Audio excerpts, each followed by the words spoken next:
Okay, so we have a 2009 Ford Fusion SE V6 3.0 liter. It's my son's car.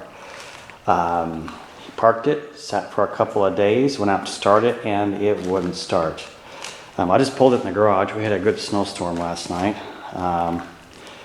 Anyway, I just figured maybe because it got cold, the battery was a little weak, but he said it wouldn't even unlock, which told me there was a pretty good drain on the battery. So I thought maybe, well, we've owned it for a couple of years for him. Maybe it's time to replace it. So I threw a charger on it, and as soon as I threw the charger on it, this front passenger light came on. Now if you look at it, that is not a park light. It's really bright, like it's the blinker light. And you look around this car, and there is not a single light on anywhere on this car, except for that bulb. So that instantly made me curious. So let's come in the car, and the car, as you can see, has 144,000 miles on it. Let's turn the right blinker on, and it instantly tells us that we got to check the right front lamp. There is no bulb burned out.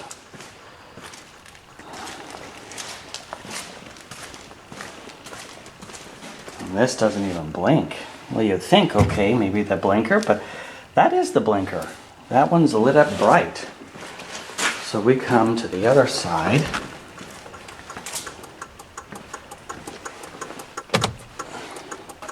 And it says, check the left lamp. So let's come back here. Well, that blinks fine. Well, it's blinking rapidly, like, you know, a blinker is out, a bulb is out. And we have nothing on this. Let's turn the blinkers off. Turn the headlights on, along with the fog lights.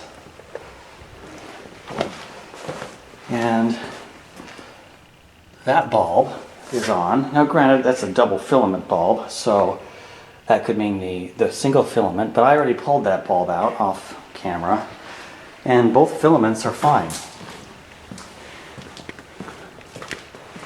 All of our lights.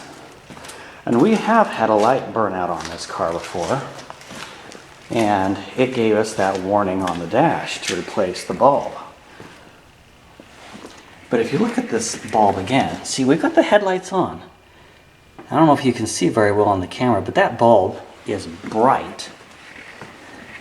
And this one is not. It's just a normal, so it's just your single filament is lit up on that one. We come back in here, and we still get our rapid blink. I'm going to turn these lights off because we've already killed the battery once.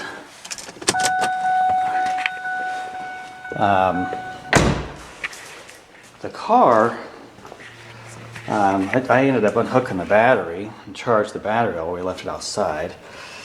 But doing a lot of research on the internet, I'm going to see if I can climb up underneath here. I don't know how my lighting is going to be.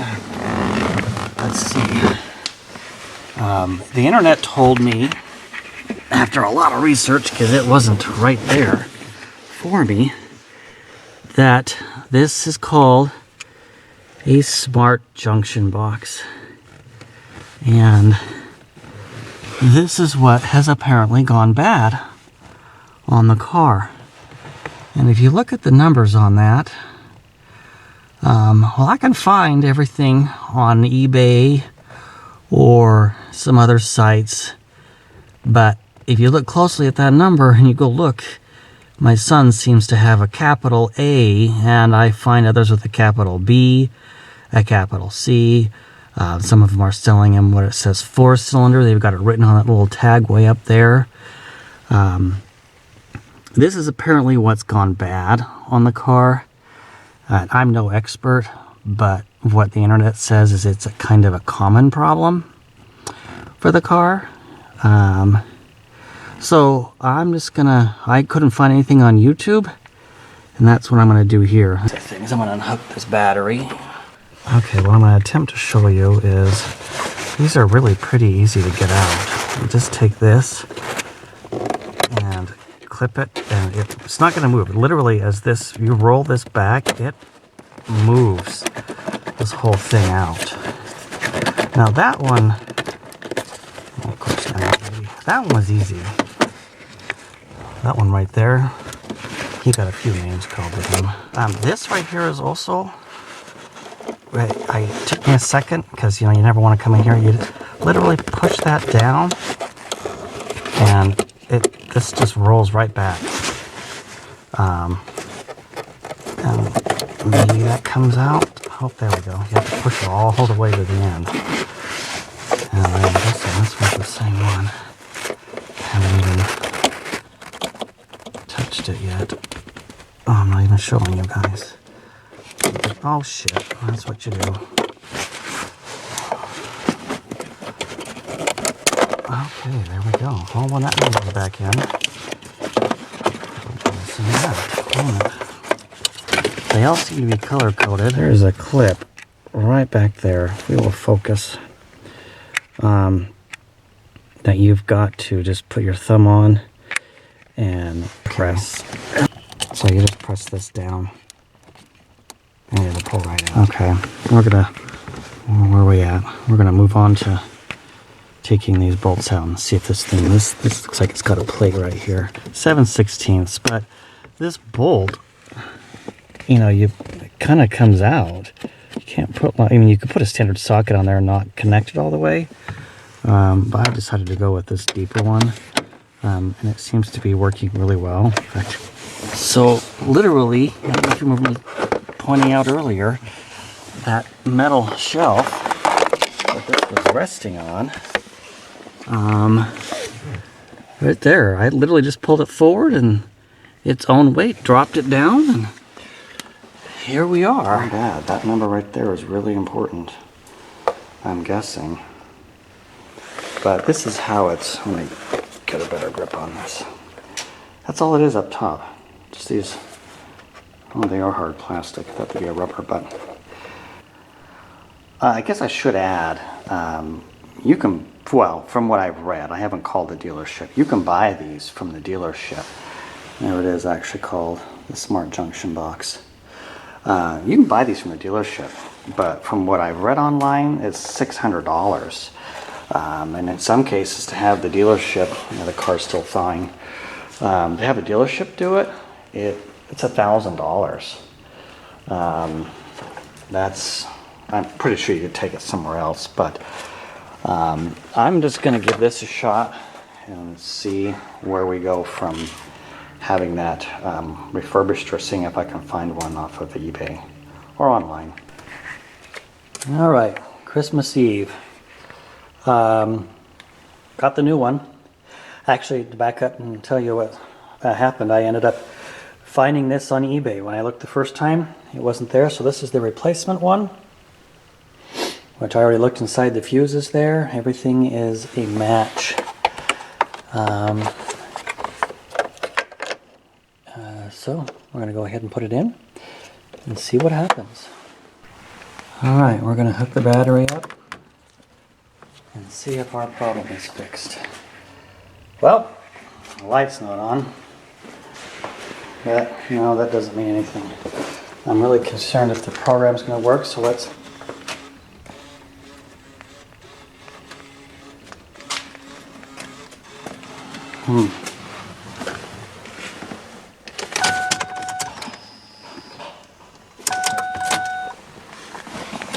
well, the remote key doesn't work now, so that does seem to be. Let's try some things here. Okay, so I became a little panicked there, but because the internet says that the car needs to be reprogrammed. And so when I tried the key fob first, it didn't work. But now it does. I haven't started the car yet, so let's give it a whirl and see what we get.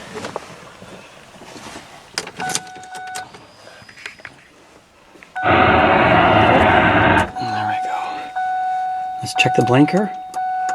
Okay. Wow.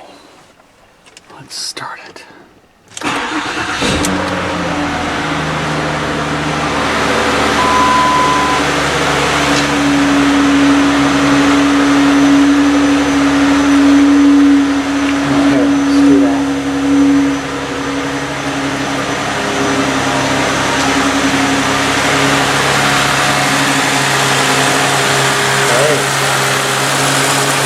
All seems to be well.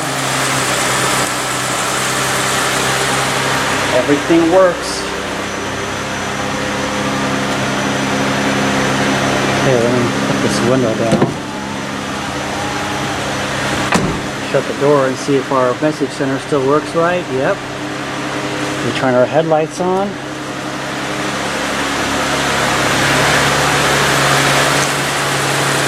Yep. I think we're good. Okay. Okay, so I'm taking the car for a test drive really quick. And everything works. The blinker, the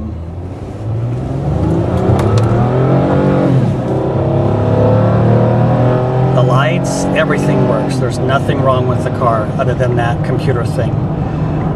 Which I did read online a little bit, that there was the possibility of having to take it somewhere and have that reprogrammed. And nothing is at all. I put that computer back in there and it runs just fine. So I think we've concluded this. Anyway, thanks for watching, you guys. Okay, so one thing we've noticed after replacing the Smart Junction box is the tire pressure monitoring system gives a fault.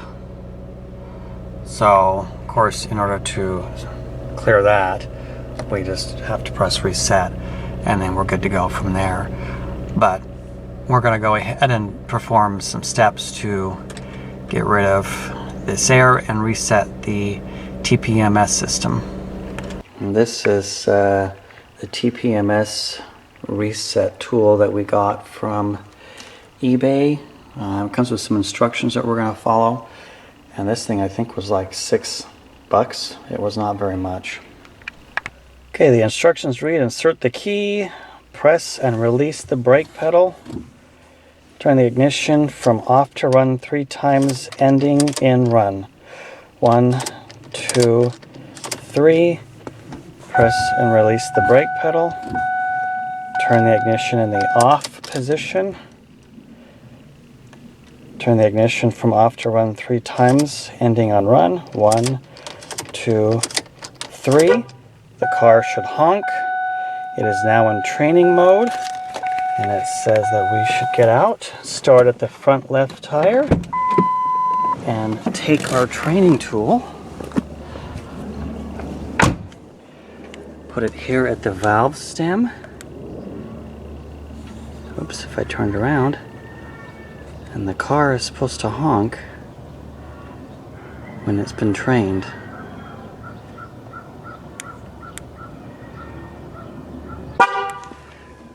Okay, we're going to come, it says to work around the car.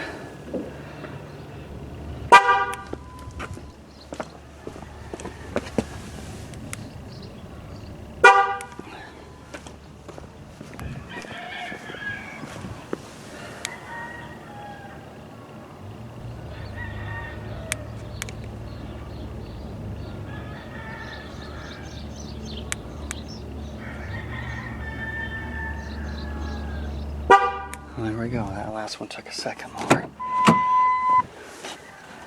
Okay. Okay, and then the instructions say, let me pause while I read these. Oh, dash says training complete. Let me pause while I read the rest of it. Okay, it says just to turn it off, turn the ignition off. All right, so let's start the car and see what we get.